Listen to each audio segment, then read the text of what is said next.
Sometimes in life you got to make a departure, you got to make an exit, you got to leave where you've been. You've been hanging out the same place too long. A lot of you guys know it's no secret. I've been drawn to Grand Seiko, I've been drawn to Tudor black base steel, and it represents a departure from the ways of the past. It represents a departure from wearing ostentatious, oversized watches. It represents a departure from the slow death of buying mid-tier watches over and over again. It represents a departure from having an oversized collection and driving you crazy, not even knowing what watch to wear, just being mired in mediocrity. And so the idea of a luxury watch for many of us, getting an Omega, a Tudor, a Rolex, a Grand Seiko, it represents a departure from the past. We're leaving, we're walking away from our infantile self. So how do you do it? How do you go into this luxury watch world, man? Well, the first thing you got to do is you got to scorch the earth. Scorched earth treatment. Sell everything. Get your blowtorch, burn down the high grass, burn down the dry brush, burn down the weeds, get your plow, clear the field. You're starting over. No more mid-tier stuff. This is the only way to do it. You got to break free. This is a huge narrative in the watch community. Scorched earth treatment. Now there are testimonials to this. There are watch collectors who have done it and they're better for it. We have testimonials from Lee. He wrote me about his scorched earth policy. He was just overloaded with mid-tier watches. Look what he did. This is Lee writing, as Colonel Kurtz wrote to his wife in Apocalypse Now, sell the house, sell the car, sell the kids, find someone else, forget it, I'm never coming back. Sounds like a song by Toto. That's what I did, and so far it's working for me. It's working for me. Was it going to be 6 Seiko divers or 1 Omega Seamaster Planet Ocean? Seikos are gone. Save 1 lonely Generation 2 Orange Monster for sentimental reasons. The Omega gets the wear and the respect that it deserves, not because it is so incredibly better than all the others. Nope, but because it is the one I've chosen to go forward with for 100 different reasons that I think you understand. Ladies and gentlemen, Lee has made a command decision to scorch the earth, wipe away his collection clean, and get 1 holy grail. I want to tell you guys something. It's not in Lee's story. This is important, maybe the most important thing I'll say in this video. Lee did not buy that Omega Planet Ocean based on internet images.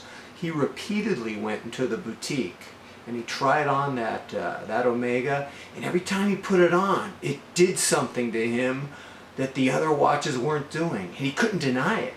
It was a tactile, person-to-person experience. I guess person-to-watch experience. But because so many of us, man, we click the buy it now button based on an eBay situation.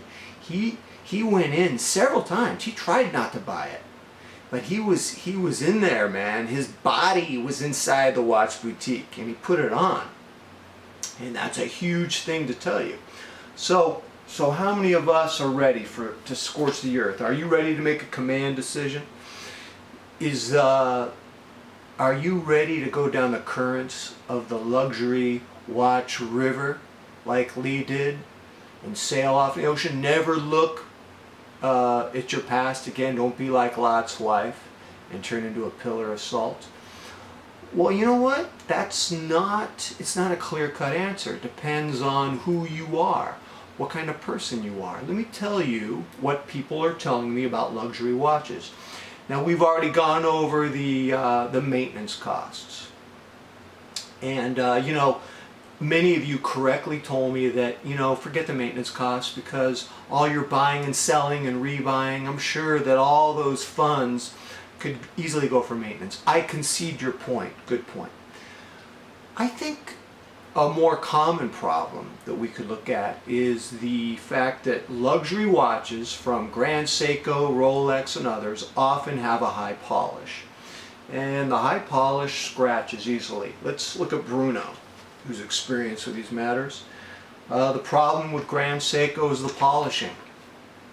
And you will scratch it if you wear it like a casual sport watch. It is a dress watch. Like Rolex, it doesn't look good beaten and scratched. Like Rolex, it is a scratch magnet because of the shape. Large metal surfaces and bezel. Metal or luxury watches, they are soft like butter. That was the same thing with my Citizen Grand Touring. It was soft like butter. Maybe the watchmakers do this deliberately. I can't believe they can't make a metal that is stainless and made of a more hard material. You're going to have to wear your Grand Seiko like a dress watch under the shirt sleeve. Now, I've read other guys who own Grand Seikos. They say that thing is a scratch magnet. You can scratch it just by lightly brushing your fingernail over it, or the hem of your shirt or your cufflink.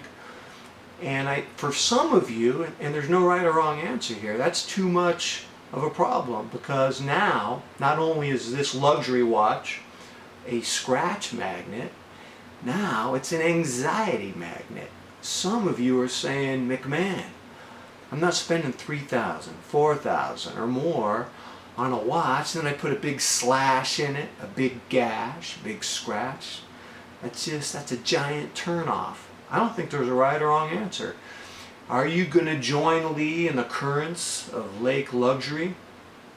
Or are you going to stop at the mid-tier Citizen Oasis and get yourself a vegetarian pita sandwich? I don't think there's a right or wrong answer. I'd like to know what you think about this, ladies and gentlemen. Are you ready to scorch the earth? Before you do, make sure you do your due diligence. All right, let me know what you think. Until next time, I'm out.